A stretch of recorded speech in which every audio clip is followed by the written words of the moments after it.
იყო დრო, როცა ადამიანი ღმერთთან ახლოს ცხოვრობდა.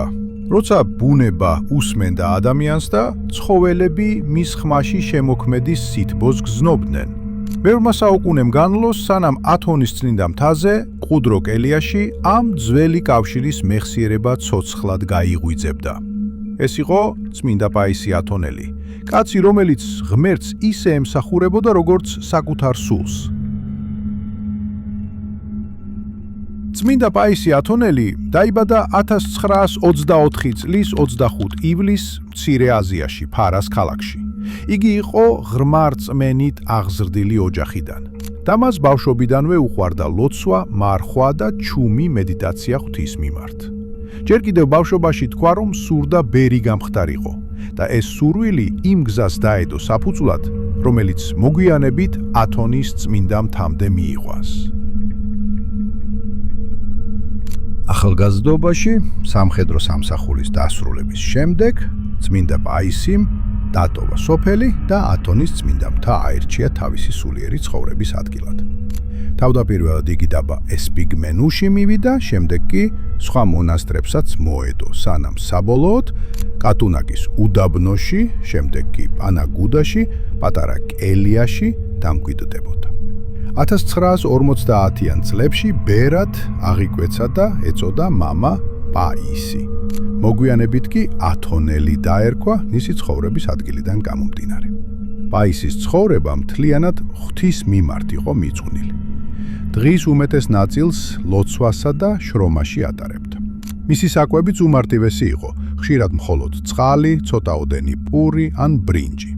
ბევრჯერ მარხულობდა რამდენიმე დრითაც, რადგან ამბობდა, რომ სულისთვის მეტი საჭმელი არ არის საჭირო, ვიდრე სხეულისთვის. მისი მოღვაწეობა არ შემოიფარგლებოდა მარტოობით. უამრავი ადამიანი მოდიოდა მასთან რჩევისა და ლოცვისთვის და საოცარად შეეძლო მას ადამიანთა სულის ხედვა. ბერი ხედავდა არა მხოლოდ იმას, რასაც კაცი ამბობდა, არამედ იმასაც, რასაც მალავდა. პაისის ურთიერთობა ცხოველებთან, ფრინველებთან და გველებთან ხალხში ხშირად თაყვანისცემის მიზეზი ხდებოდა. მის კელიაში მოდიოდნენ მელიები, კუები, ფრინველები, მათ ბერის არ ეშინოდათ.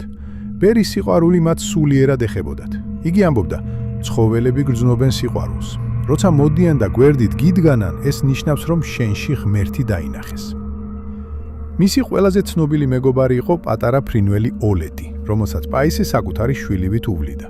ოლეტი პაისის მხარზე ჯდებოდა, ხელიდან ჭამდა და როცა ბერი ლოცულობდა, ჩუმად გვერდით ეჯდა. ერთხელაც როცა ავად იყო, ოლეტმა საჭმელი არ შეჭამა, მხოლოდ მოსანახულებლად მოვიდა. ეს ამბავი ბევრის გულს ეხება, როგორი სულიერი ერთობა ჰქონდათ ღმერთით გაჟღენთილ ადამიანს და პატარა ფრინველს. ერთხელ, როცა ბერები მასთან კამათობდნენ ახსარების სიმკაცრეზე, პაისიმ უთხრა, რომ სიყვარული ყველაზე ძლიერია. სწორედ ამ სიტყვებზე დიდმა გველმა ბერისკენ დაიწყო მოძრაობა და მის ფეხებთან წამოიმართა. ბერები გაუგნენ და დამოწმდნენ, რომ ღმერთი ამ კაცში იყო. პაისის სიტყვები უბრალო, მაგრამ ღრმა არის. ათასობით ადამიანის ცხოვრებაც შეცვალა. იგი სულიერ შვილებს სცედა წერილებს, სადაც ყოველ სიტყვაში იგრძნობოდა მამის სიყვარული და ზრუნვა. მას რამოდენიმე რჩევები ჰქონდა. დაინდაბლე თავი, თავდაბლობაშია სწორედ ღვთის მადლი. არ განსაჯო, არ იცი ვის რა ტვირთი ჰკიდია ზურგზე. მოეფერე ადამიანს სიყვარულით, თუნდაც ეზიზღებოდე, სიყვარულს ვერ უძლებს ვერაფერი. წმინდა პაისი გარდაიცვალა 1994 წლის 12 ივლისს სუროდის მონასტერში, სადაც დაკრძალულია ამჟამად. მისი საფლავი დღესაც მომლოცველებით არის სავსე. მისი წმინდანად შერაცხვა 2015 წელს მოხდა კონსტანტინოპოლის პატრიარქის მიერ. დღეს წმინდა პაისი ითვლება ჩვენი დროის ერთ-ერთ უდიდეს წმინდანად. იგი არის ხიდი ღმერთთან, მაგალითი თანამედროვე ადამიანისთვის და ცოცხალი მტკიცება იმისა, რომ ქრისტიანობა სიჩუმეა, სიმდაბლე და სიყვარული.